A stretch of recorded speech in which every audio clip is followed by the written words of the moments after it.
Come on.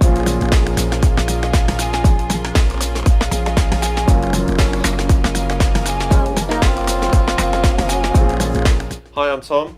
And I'm Ian. And we're Icarus. We're here in our Bristol studio and we're going to break down our track No Sleep, which was released on our EP In the Dark earlier this year. We're going to go through it and see how we made it.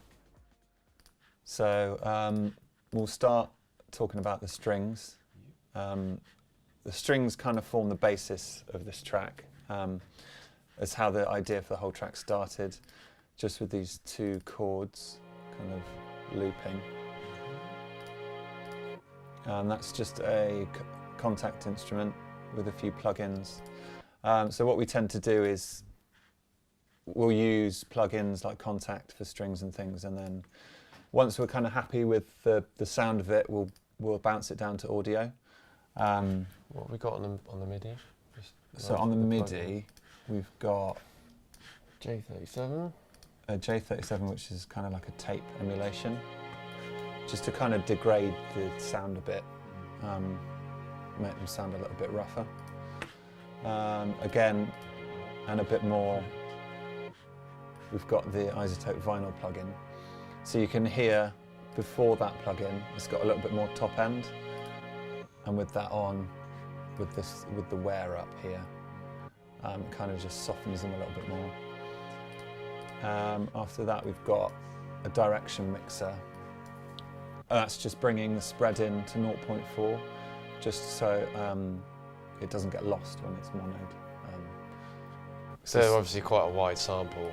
Yeah. So when we've noticed before when we've produced tunes and then gone and played them in a club, if the setup is mono, then some sounds just get lost. So that's something that we're aware of now, and we just make sure that our mixes can work in that environment without things just disappearing. Yeah, and strings tend to be quite wide because of how they're recorded. So you can hear that's a lot wider. It's quite different. So that might get lost a bit. Yeah. And then just an EQ at the end just to get rid of any rumble in the low end. So that's how the track started, those two string chords, layered with this other higher string part, which is just like a pedal thing. Kind of similar plugins on that. No, reversed, is it? No, I think that's how it sounded. That's how it was. And those two layered just kind of give us the intro of the track. So yeah, that's probably what we started with, and then probably went through. We tend to use quite a lot of old school sounding drum breaks in our tracks, so we probably would have started messing around with some different breaks. Yeah, so we had that progression and then dropped this break in, a famous break, and it kind of just worked really nicely with the strings. And then we just started layering up some other hits that we like the sound of, chopped up some samples, so just play those bits on their own so you can hear the different parts. So that was like an old hip hop break. Yeah. Just some cool little hits in. We tend to go through loads and loads of little drum bits to kind of add into our grooves rather than just using like one break or one loop to make up the drums. We'll try and add little bits and bobs in which kind of give it a bit more flavour and just make things a bit different. So there's another little sample here. It's like a little bit of an amen percussion, just to give that a little bit more groove.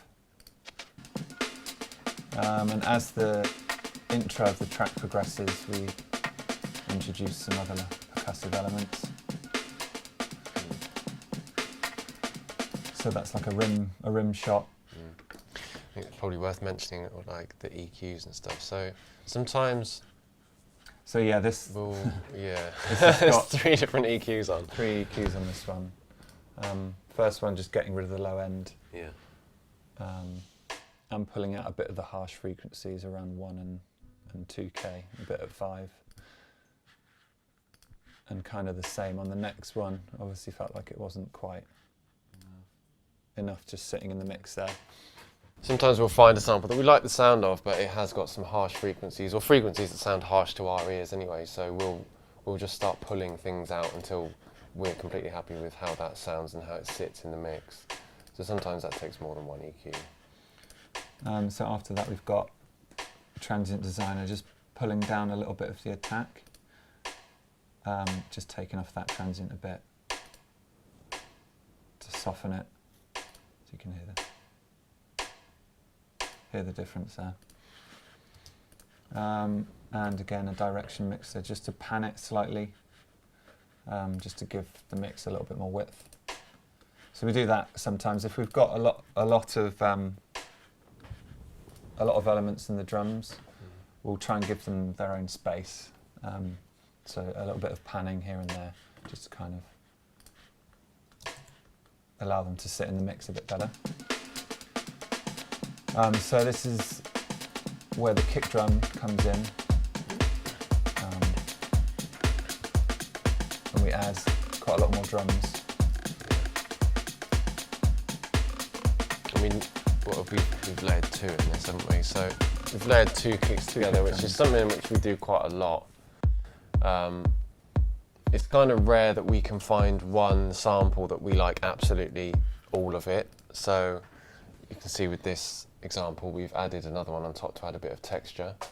It's just got that kind of Like live acoustic, a bit of room on there.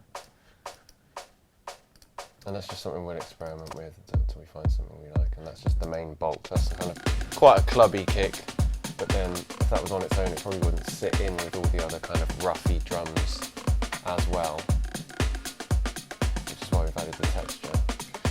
Yeah, so just to talk through how we kind of approach our drums, we'll split all of the elements, so we'll have kicks and claps and snares and things separated out, and we'll route our kick and our clap through a bus. So we always have that set routing through bus 1 is always kick and clap, or kick and snare, and then bus 2 is all our other percussion.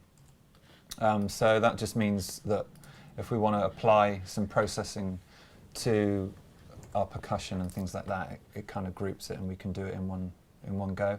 So we'll quite often put the sausage fattener plugin on our percussion bus, just so it kind of gels all the sounds a little bit better. It gives a nice kind of grit as well, doesn't Yeah. it? Depending on how hard you go, I mean, you can go quite full on with that plugin. Yeah, so that just gives it like a little bit more bite. It's quite subtle, but just gives it a little bit more bite to that. And then we'll have those two buses routed through another bus. So bus 20 is our entire drum bus. So all of our drums get routed through the same bus there, and that's got just a little bit of compression on it, not much at all. Just again to kind of glue the sounds together. And on this particular project, we put a little bit of EQ. It's very subtle. I think it's 0.3 just at the top there. It just kind of makes it sound like one kind of kit rather than loads of different separate samples. So another technique we tend to use on our drums, we'll parallel compress our kick. We'll have an own dedicated parallel compression bus for our kick drum, just to give a little bit more punch, basically. So you can hear, if I take this end off, it's a lot softer. And once you add in the parallel compression, just cuts through the mix a little bit more. So it's set to quite a hard compression, but we only mix in. This is set to -9 dB, so it's only a slight level of signal coming through.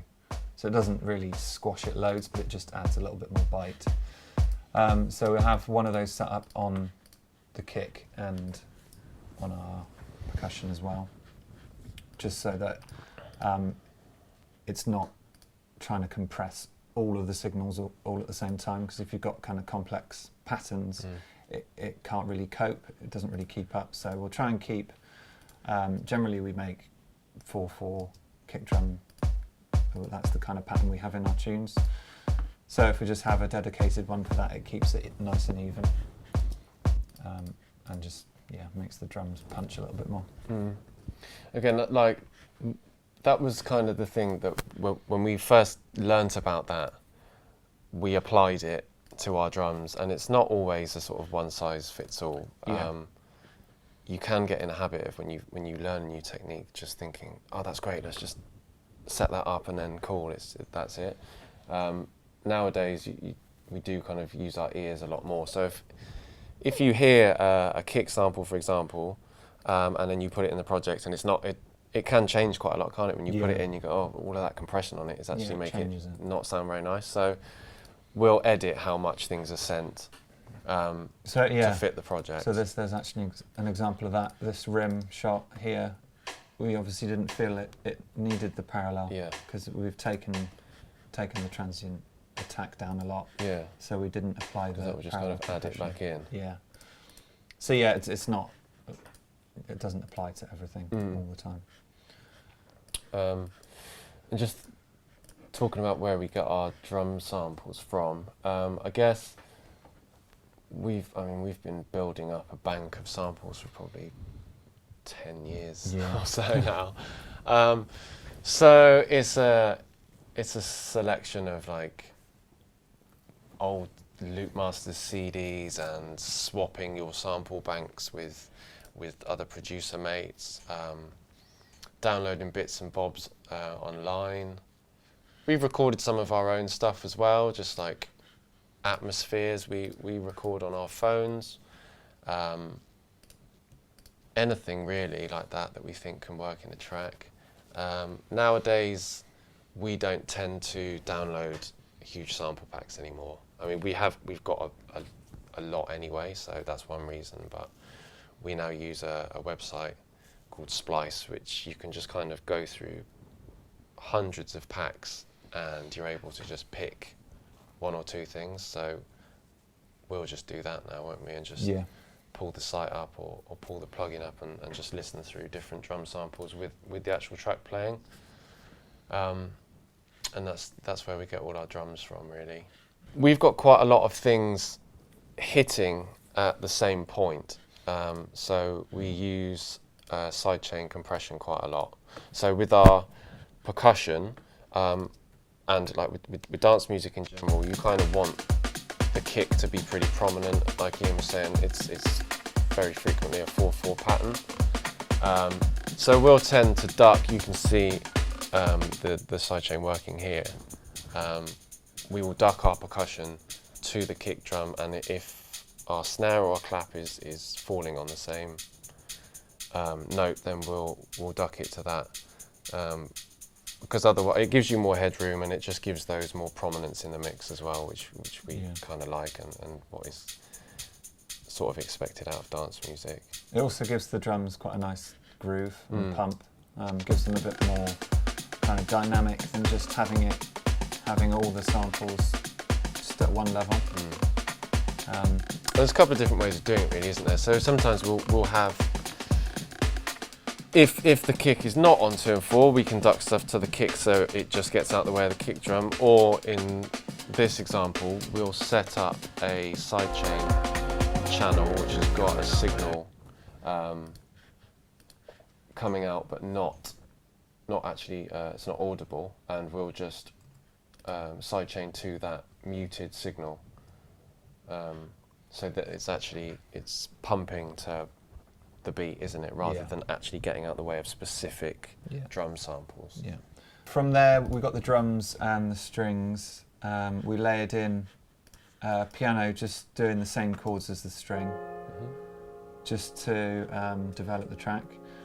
On this particular one, we're using a piano, and then the chord is reversed into itself again here. So you've got the piano playing the chord, and then at the end it reverses. Just gives it kind of a nice swell. So that comes in. after 16 bars, and then we've done like a little transition effects with the piano. So we've bounced one of the chords and put some effect on it, some modulation, maybe a bit of reverb, and then reversed it just to kind of help with the transition into the next section. We do that quite a lot, really, don't we? Like, it adds a nice kind of suck into a new section. Yeah, and rather than kind of picking like a stock effects or reverse, something like that, we kind of try and use what we've already got in there and just change the texture of it a little bit. So that plays into the next section. We've got another piano coming in. And some lower chords, which I think are the same again, but they're just lower register. Yeah, just a slightly different voicing. Yeah. Just gives it a bit more kind of body. Again, that's side chaining. You can hear that pump, yeah. So again, it's still just the 2 chords, and we're just building up the layers. Another layer in there, doing the chords. We recorded this sound off the Prophet over there. It's kind of got a nice, kind of rough, noisy texture.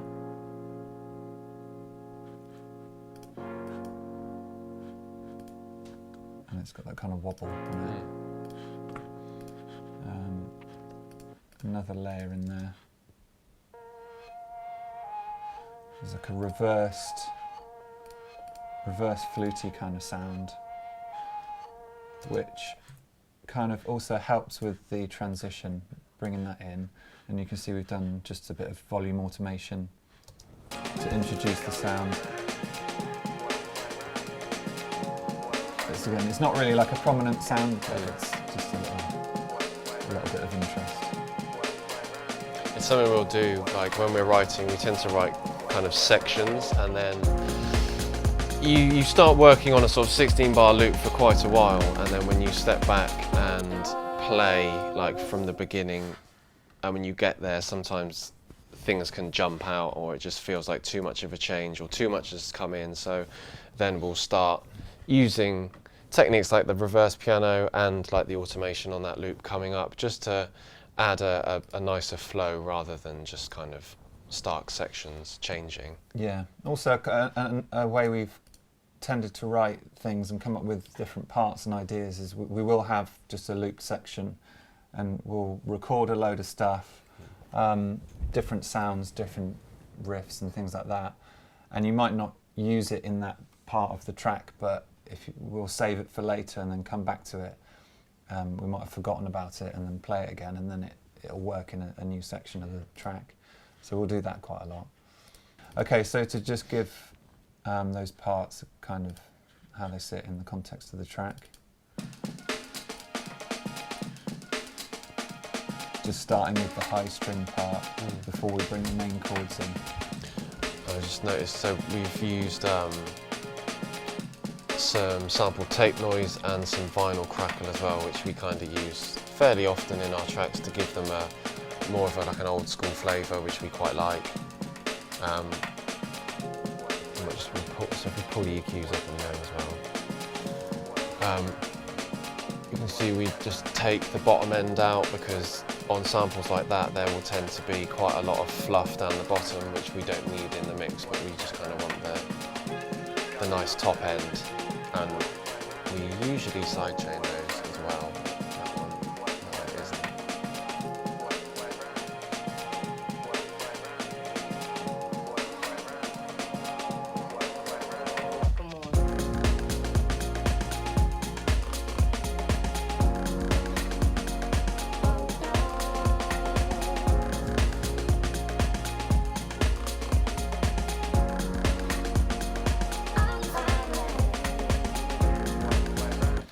Okay, so in that elements. in that new section, you can hear we've added the bass part, the sub part. We always have a sub part in our tracks, coming from that kind of dance music club background. Just gives that nice bottom end. And in this particular project, we layered 2 different subs. This one just giving a little bit of attack and a bit of punch.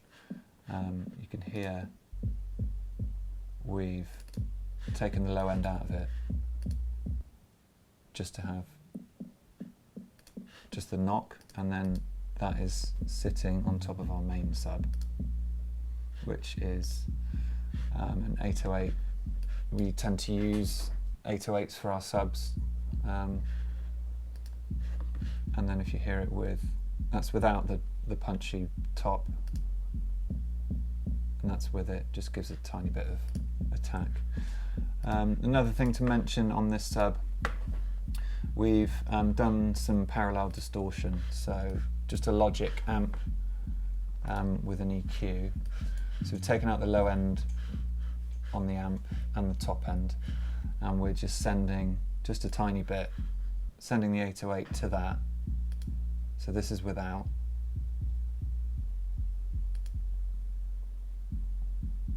And that's with. So you can hear it just kind of enhances the harmonics of the 808 and brings it out in the mix a little bit more, gives it a bit more attitude. So that all layered. So yeah, so obviously it's very important for the 808 not to conflict with the kick drum. So what we'll do is, you can see here, the output of our subs is bus 25, and bus 25 is sidechain into the kick. So whenever the kick hits, the sub ducks 2 to 3 dB. So it just means that each has got their own space in the mix, and it doesn't kind of get muddy in the low end, because that happens pretty easily. Yeah. We'll also, on our kicks, put a low cut up to about 45 hertz, well 50 hertz in this example. Again, just to get out of the way of the sub, because you want your bass line really to be occupying that space. You've still got enough punch from kind of 50 up for the kick drum, and then the sub can sit below. Yeah, so that's what we'll do. We'll do that in every project. And the sidechain to kick is something that we can use. It's not just for the sub.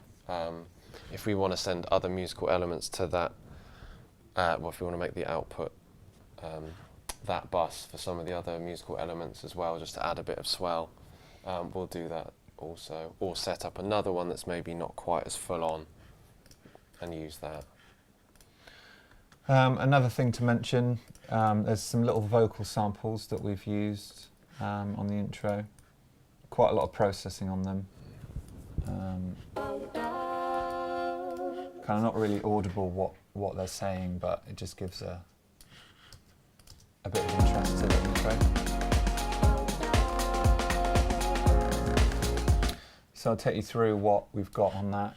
Quite a lot on that one. I'll take them all off. So we've put the audio into the EXS sampler. You hear it's actually a male vocal. So we stuck an auto tune on that, pitched it up an octave,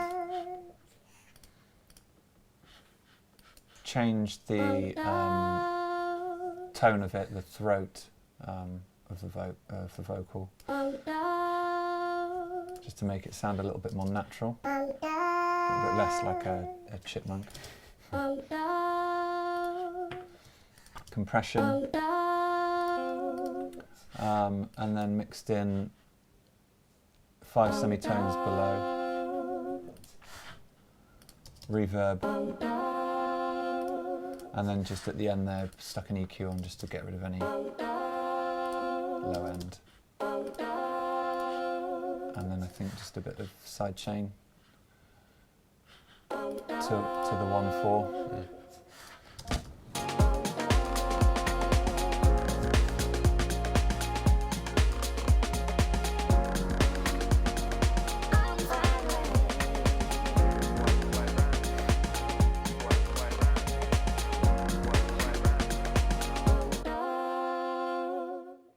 We've been Icarus, breaking down our track No Sleep for computer music. That's all we've got time for today, but if you'd like to see the whole video, go and buy the magazine.